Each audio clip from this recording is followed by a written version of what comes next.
Goeiemôre, dit is donderdag die 16de April. Vanoggend lees ons saam Matteus 6 vers 6. Hier sê Jesus, maar jy, wanneer jy bid, gaan na jou binneste kamer, maak jou deur toe en bid tot jou Vader. Ek en jy mag met God praat. Ons mag met God praat, wetende dat hy God is, skepper van hemel en aarde, maar wetende ook dat hy ons hemelse Vader is, dat hy ons Pa is, dat hy die een is wat ons van binne en van buite ken, wat vir ons omgee, ja, wat ons wil beskerm en ons wil veilig hou, wat ons wil vertroos en wat ons naby aan hom wil hê. Daarom is dit vir God belangrik dat ons met hom praat, dat ons vir hom bid, dat ons tyd sal maak vir hom. Ja, soms bid ons nie openbaar as ons saam is as gemeentes, as gelowiges, maar dit is ook 'n persoonlike ding, 'n ding waar ek self met God praat, in jou binnekamer, waar jy rustig jou hart vir jou Vader kan oopmaak.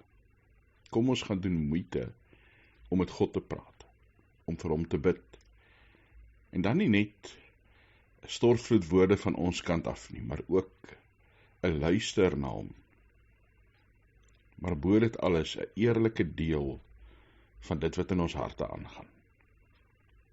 Dankie Hemelse Vader, dat ons kan bid tot U, en weet dat U God is wat luister. Ja Here, U ken ons harte beter as wat ons dit self ken.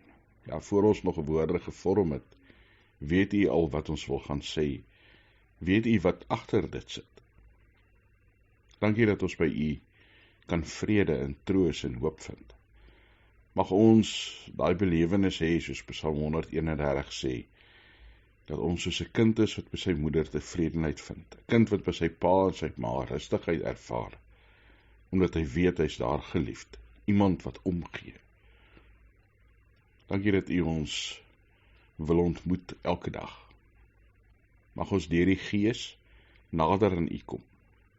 Here, waar ons lewe maar soms uitdagend raak, gee vir ons wysheid. Waar ons lewe ons oorval met kommer, Here, gee vir ons vrede en hoop, oorloë, misdaad, geweld, onrustigheid, swak ekonomie, soveel goed wat ons kan opnoem.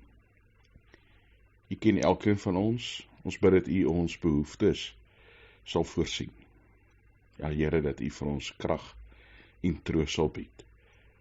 In Jesus Christus se naam bid ons dit. Amen.